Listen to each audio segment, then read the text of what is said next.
Hello and welcome to Talk FCB and welcome back here to the channel, guys, for another video. Now before we start, obviously I said that from today onwards I will be on holiday. I am on holiday for El Clasico, but I did say also I still wanted to upload, and that is basically the reason why the quality and the resolution of this video is a bit lower than usual. Obviously the Wi-Fi speeds just arrived at the hotel, they're not great, so in order to upload I've had to lower the resolution, but obviously the main thing is getting the upload to you guys and basically giving some further thoughts on the big game coming in just 2 days time now. El Clásico is coming on Saturday and we are going to be ready for it. Today we're going to be discussing 6 different reasons where the game will be won and lost. What exactly have we got to do to beat Real Madrid at the Bernabeu in their own backyard, and how exactly are we going to execute that? And the first things that you will look at without any shadow of a doubt in any game is the coaches. You know, at the end of the day, those are the guys that are going to lead the team out there, they're going to give them the tactics and they're going to set the teams up, and that's going to be very, very key. Obviously right now the pressure is firmly on Zinedine Zidane. He has to go out there and win this game for Real Madrid. The pressure is firmly on Real. They were lagging behind in the league. They need to make up that gap. And for that reason, I just wonder how Zinedine Zidane's going to go into this.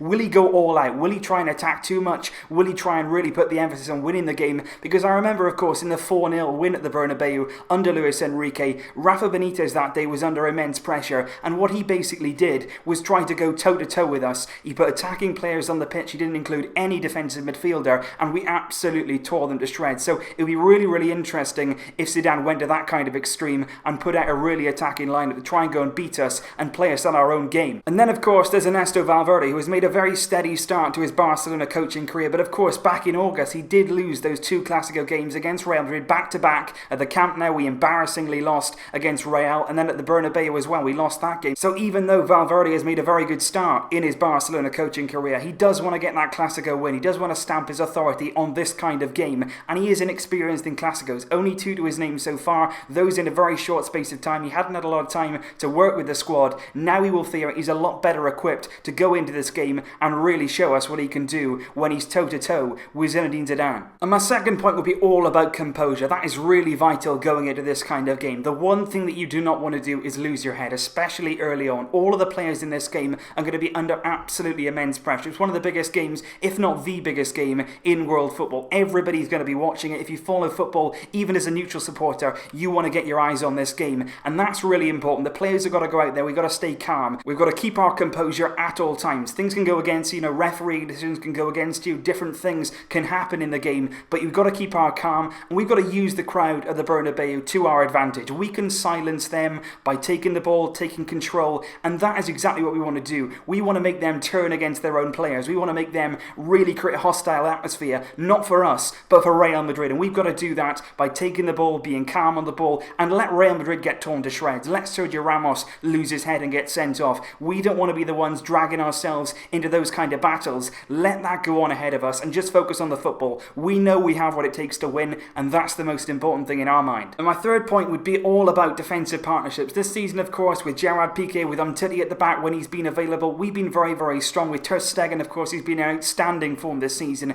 and that's really been the key behind our season so far. Very tight at the back. We haven't conceded a lot of goals, but sometimes in games we have conceded a lot of chances, and it is down to Ter Stegen that we've been able to keep those goals out. And I think the really important thing in this kind of game is how the centre-backs are going to perform. You've got Varane and Ramos for Real Madrid, and you've got to bear in mind as well, Sergio Ramos in these kind of games, especially past victories, the 4-0, the 5-0 at the Camp Nou as well, he has made a lot of mistakes. In these kind of games, he is the kind of player who'll come charging out at the back, he'll lose his head, and we've got to try and exploit that. Varane next to him has been very, very solid this season, and likewise with ourselves, we've got Piqué coming into this game, who in these kind of games, in the big games, often plays very well. But even this season, we've seen him have a few inconsistencies. He hasn't always been at his best, and alongside him, it's either going to be Vermaelen, who's very inexperienced in Clásicos. That could be a target for Real Madrid. And if we go with Mascherano, he's not really match fit right now. He's not played a lot of football recently, and he's also not really sure where his future lies. So I think both centre-back pairings coming into this game have certain frailties. Ramos has a tendency to lose his head in these kind of games, and Piqué hasn't really been at his best all throughout this season, and his partner as well, Vermaelen or Mascherano, are going to have a really, really good game. Vermaelen has been good so far. Hopefully we can see that continue in a game as big as a Clásico. And then for me, it's all about the midfield, all about gaining control. I said earlier about the crowd, how we want to turn them to our advantage, and that's exactly how you do it. You think about the Valencia game away from home, we completely took the pace out of the game, we dictated the tempo, we played at our own pace, and we completely suck the life out of the Mestalla crowd. That's exactly what we have to do against Real Madrid. We've got to get the ball, we've got to keep it, we've got to move it,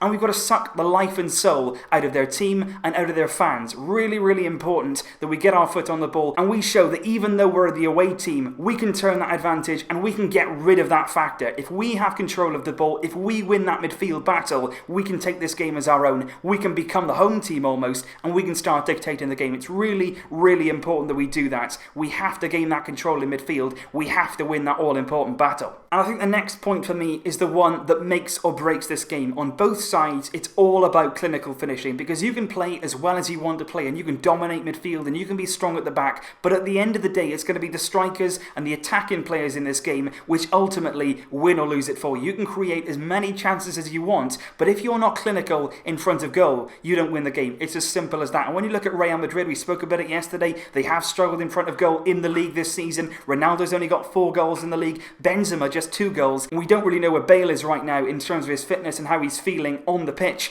And in terms of us as well, obviously we've scored more goals than Real Madrid this season. Messi has 14 in the league, Luis Suarez has 9. But even ourselves, as good as we are in front of goal, as good as we have been going forward, we do have a tendency to miss chances, to create a lot of chances in front of goal, but always we do have that element of us that's a bit wasteful. We saw it against Deportivo. Even though we scored a sack full of goals that day, we should have had a lot more. We should have scored from the chances that we created, and we weren't clinical enough. And another thing that come into it as well is luck, of course. A lot of times this season we've been hammering the woodwork. The luck has simply not been going our way, and you've got to hope in a game as big as a Clásico, you need a bit of luck on your side. You need it to hit the post and go in, not come out, and that can sometimes be the difference. If Suarez gets chances, if Messi gets chances, as our 2 most forward players, we need them to be hitting the back of the net, because against Real Madrid, we're not going to be creating the same amount of chances as we did against Deportivo and as we do in other games. We're not going to have as many opportunities to score, so when we get those chances, we must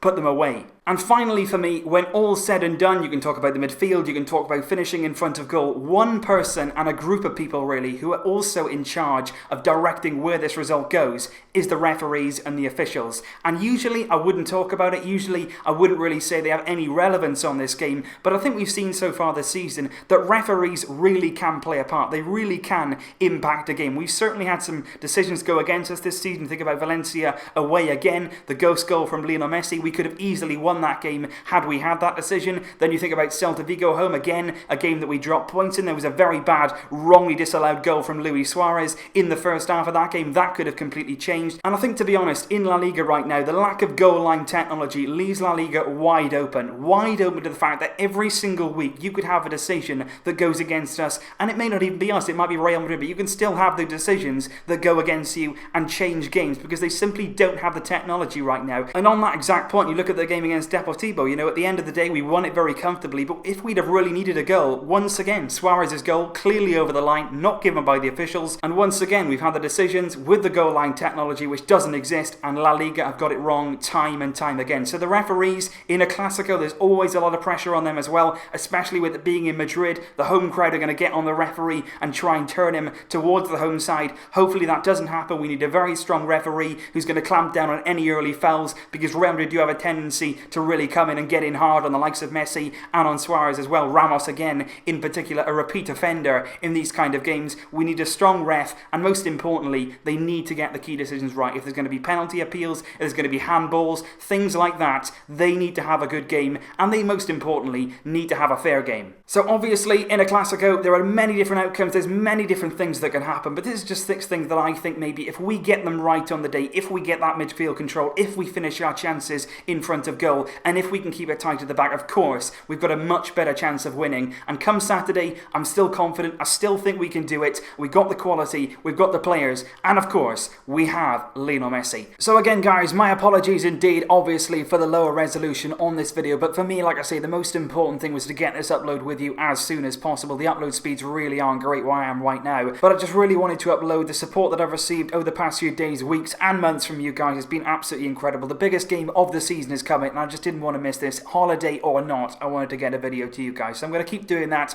Hopefully the low resolution is okay with you. And obviously I will have videos before the Clásico and most importantly my thoughts after the big game on Saturday. Please leave your thoughts down below, guys. How do you think we can win the game on Saturday? Do you believe in Valverde to get the tactics right to get us over the line here? Who do you think is likely to get on the score sheet? Can Suarez and Messi lead us to glory? Can they be clinical in front of goal? Let me know your thoughts down below, guys. I will see you with more videos soon. But until then, as always, Vesca El Barça! Barça! Barça!